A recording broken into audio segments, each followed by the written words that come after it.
ప్రమాదం ఉంటుందని చెప్పి ఈ సందర్భంగా మేము మనవి చేస్తూ ఉన్నాం. ఆ అలావుద్దీన్కి సంబంధించిన కుటుంబ సభ్యులకు ఉన్నటువంటి ఆ లీగల్ ఎయిర్ RORను కూడా రెవెన్యూ అధికారులు మరి సస్పెండ్ చేయడం జరిగింది. మేము పత్రికా ముఖంగా ఈ ఛానల్ ముఖంగా మేము ఇక్కడ ఉన్నటువంటి రిజిస్ట్రేషన్ అధికారులకు కూడా మేము మనవి చేస్తూ ఉన్నాం. దయచేసి రిజిస్ట్రేషన్ అధికారులు కూడా సహకరించాలా. ఆ ప్రభుత్వ భూమికి సంబంధించినటువంటి ఇవాళ తెలంగాణ ఆగ్రోస్ ఇండస్ట్రీస్కు సంబంధించినటువంటి ఏపీ ఆగ్రోస్ సంబంధించినటువంటి ల్యాండ్ అది. ఆ తెలంగాణ ఆగ్రోస్ సంబంధించి SCL కంపెనీ సంబంధించిన ల్యాండ్ ఇప్పుడు ఉన్న 363 ఎకరాలలో ఎవరు ఏది చేసినా దయచేసి దాని రిజిస్ట్రేషన్ కూడా చేయొద్దని జిల్లా కలెక్టర్ గారు కూడా ఉత్తర్వులు వారికి ఇవ్వడం జరిగింది.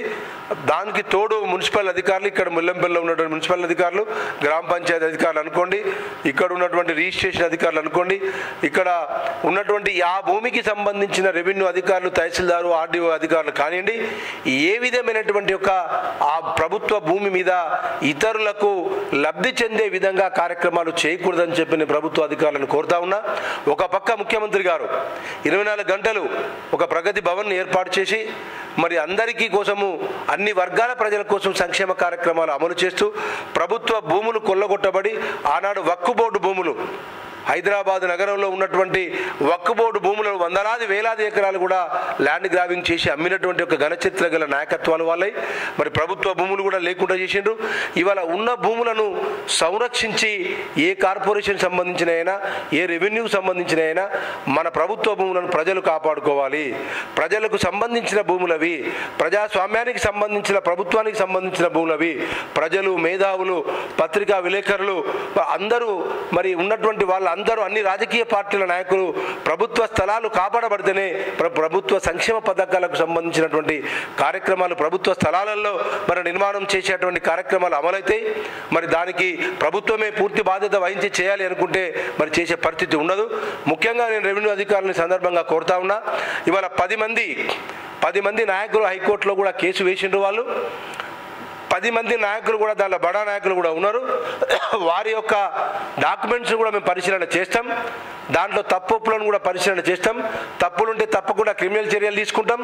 ఒప్పులుంటే తప్పకుండా వారికి పద్ధతి ప్రకారం ఉంటే వారికి కూడా మా ఆగ్రోస్ ఇండస్ట్రీస్ పక్షాన మేము సహకరిస్తామని చెప్పి మేము మనవి చేస్తూ ఉన్నాం.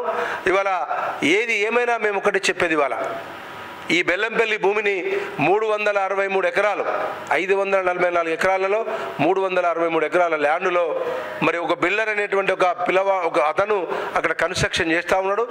దాన్ని కూడా ఆపమని చెప్పినాం. ఆ షట్టర్స్ వేసిండు. దానికి మా సూపర్వైజర్ గారు కూడా ఇక్కడ సెక్యూరిటీ డిపార్ట్మెంట్ వాళ్ళని కూడా మేము సెక్యూరిటీ వాళ్ళని కూడా ల్యాండ్ మీద ఏర్పాటు చేసినాం.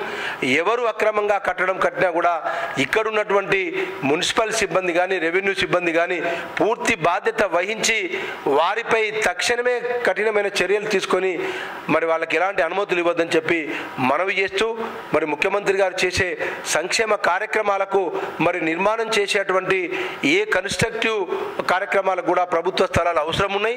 ఇక్కడ బ్రహ్మాండమైనటువంటి స్థలం 363 ఎకరాలు.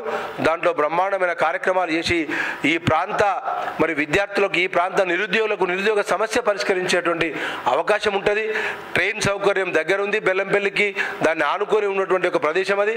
అన్ని కోణాలలో బంగారు తెలంగాణ నిర్మాణానికి, ఈ ప్రాంత అభివృద్ధికి ఎక్కువగా ఉపయోగపడేటువంటి స్థలాన్ని రక్షించుకోవాల్సిన బాధ్యత అటు ప్రభుత్వాన్ని, ప్రజలది, రాజకీయ నాయకులది, మీడియాది, అందరిది అని చెప్పి సందర్భంగా నేను మనవి చేస్తా ఉన్నా.